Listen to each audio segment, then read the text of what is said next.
Quantos anos você passaram vendo do gente uma cura do homem-pau? Muchos años. Muito.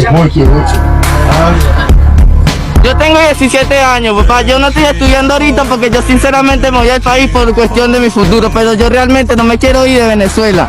Este es mi país, yo nací aquí, estoy luchando por él. La lucha de poco vale por el futuro de muchos.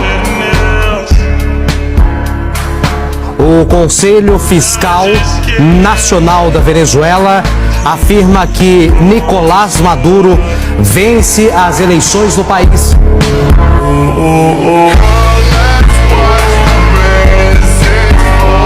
Y vamos a vencer. Maduro, tu poder se acabó. ¿Qué quiere Venezuela?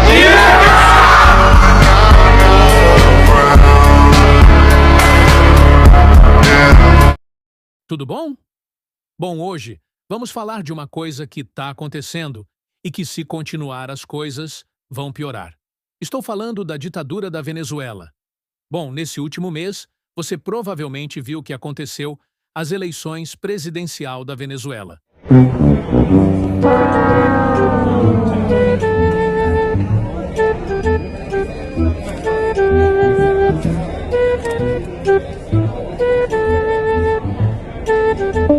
E o Maduro ganhou mais uma vez, e ele provavelmente vai ficar até 2030 no poder, e tu já havia entender do porquê o provavelmente bom.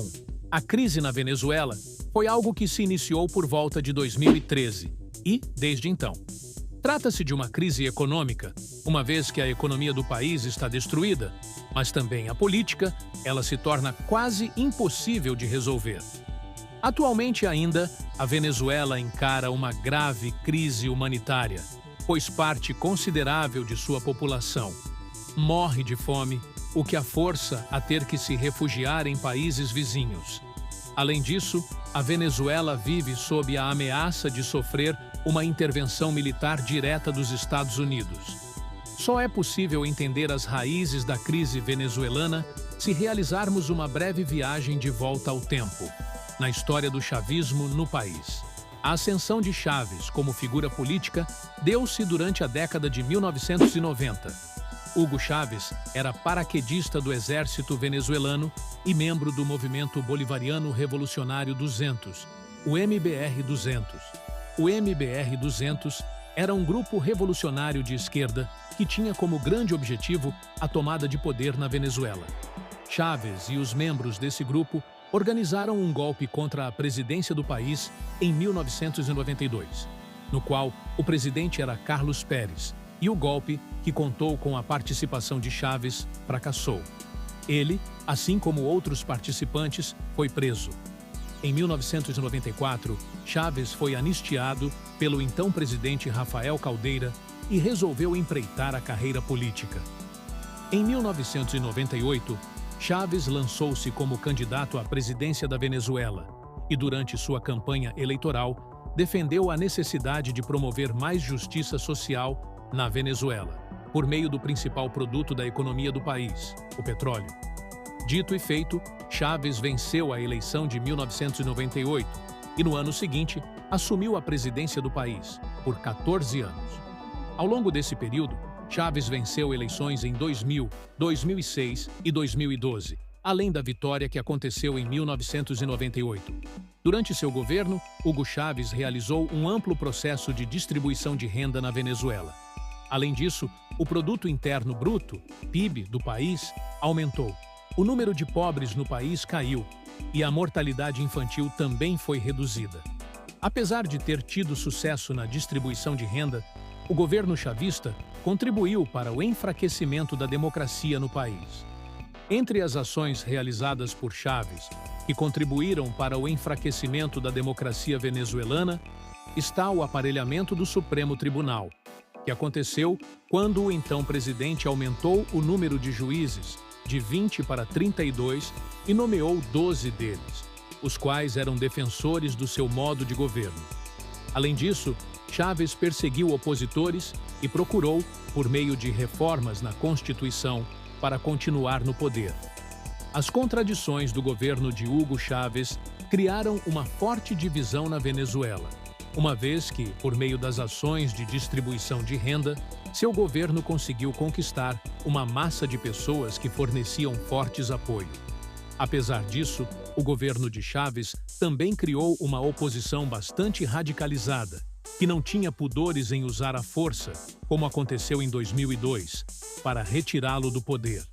Depois que Chávez faleceu, em 2013, o país passou a ser governado provisoriamente pelo vice, Nicolás Maduro. Aquí tenemos a Gandhi Arocha, 20 años, boxeador. ¿Va a ver la técnica del boxeo? ¿Va a ver?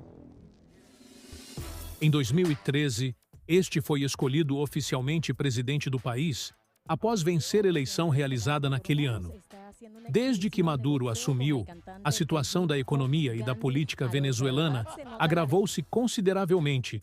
Primeiro ponto a ser abordado da crise da Venezuela é a crise econômica que a atingiu, em peso, a partir de 2014. Como grande raiz dessa crise, houve a desvalorização do petróleo no mercado internacional, o maior produto da Venezuela, que acabou trabalhando para o petróleo dependendo só dele. Isso teve grande impacto na economia do país, porque o petróleo é a principal fonte de riqueza, como eu tinha falado. A Venezuela é membro da Organização dos Países Exportadores de Petróleo, OPEP, e possui as maiores reservas de petróleo do mundo. Os ganhos sociais que aconteceram nela durante o governo chavista deram-se exatamente por meio dos lucros que o país obtinha da exportação desse produto. No entanto, o principal problema desse cenário é que essa riqueza em petróleo não foi utilizada pela Venezuela como propulsor para diversificar a economia do país, e isso fez com que ela tornasse-se extremamente dependente do petróleo. Com os lucros do petróleo, a Venezuela importava tudo o que não era produzido por sua economia. Quando o barril do petróleo desvalorizou-se a partir de 2014, a economia da Venezuela começou a desmoronar. Só para termos uma ideia, o barril do petróleo valia 187 em junho de 2014, mas, em janeiro de 2015, o valor era de 48,07. Tamanha redução impactou profundamente a economia do país, pois suas receitas foram reduzidas drasticamente, o que o forçou a reduzir suas importações. Além da crise econômica, a Venezuela sofre com uma crise política que ocorre desde o falecimento de Hugo Chávez, em 2013. Durante os anos do governo de Chávez, já havia muitos distúrbios causados pela radicalização da oposição no país e pelas tentativas de Chávez de manter-se no poder. Em 2002, Chávez já havia sofrido uma tentativa de golpe organizada por parte do empresariado e dos militares do país. Depois disso, o então presidente começou a aparelhar o governo e a corroer a democracia. A guinada autoritária, por sua vez, deu-se durante o governo de seu sucessor, Nicolás Maduro. Quando Maduro assumiu a Venezuela, a crise econômica estava apenas no início, mas a existência da crise na economia reforçou a atuação da oposição contra o novo presidente, e isso fez com que ele aferrasse-se ao poder e utilizasse-se de posturas autoritárias para se sustentar e para combater a oposição. Um dos primeiros passos da oposição contra Maduro foi a realização de um referendo revogatório do mandato do presidente. O Conselho Nacional Eleitoral do país, no entanto, agiu para barrar a realização desse referendo. A pressão sobre Maduro aumentou consideravelmente a partir de 2015, quando a correlação de forças no legislativo alterou-se. Isso aconteceu porque, naquele ano, a maioria dos parlamentares eleitos pertencia à oposição. Maduro, então, tentou enfraquecer o poder de atuação do legislativo e, para isso, resolveu convocar uma constituinte, a fim de elaborar uma nova constituição para a Venezuela. A oposição acusou Maduro de convocar uma constituinte única e exclusivamente com o objetivo de enfraquecer a Assembleia Nacional, instituição que representa o legislativo na Venezuela. Em represália a isso, a oposição não lançou nenhum candidato para disputar um cargo na Constituinte. Enquanto toda essa disputa política acontecia, as ruas do país eram tomadas por manifestantes que lutavam contra o autoritarismo de Maduro. A reação do governo foi a de reprimir com violência essas manifestações. Opositores do governo começaram a ser perseguidos e presos, e denúncias de tortura e execução de opositores de Maduro começaram a espalhar-se. Em 2018, foi realizada nova eleição presidencial, a qual Maduro concorreu, vencendo-a contra Henri Falcón com cerca de 68% dos votos. Essa eleição, porém, não foi reconhecida pela oposição da Venezuela e nem por outras nações, sob a alegação de que a vitória de Maduro deu-se por meio de fraudes eleitorais. E então, voltamos para 2024, onde ocorreu as eleições na Venezuela, novamente depois de 4 anos, e os resultados foram que o Maduro ganhou com 51% de votos, comprovado pelo CNE Conselho Nacional Eleitoral, conhecido pelo acrônimo CNE. É um dos 5 poderes independentes da República Bolivariana da Venezuela, responsável por cuidar das eleições da Venezuela. Bem, depois que Maduro venceu de Edmundo González, o povo da Venezuela começou a repetir o que tinha acontecido nos anos atrás.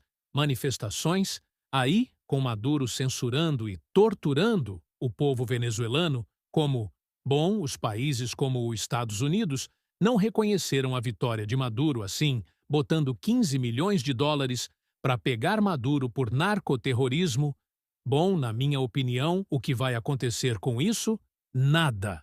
Sempre se repete com os países latinos ou ditaduras comunistas e socialista. O Estado unidos de ameaça, mas acaba não fazendo nada. Então, pessoas, muito obrigado por assistir até aqui. Quero pedir para vocês deixarem um like e se inscrever no canal, isso me ajuda demais. E um abraço.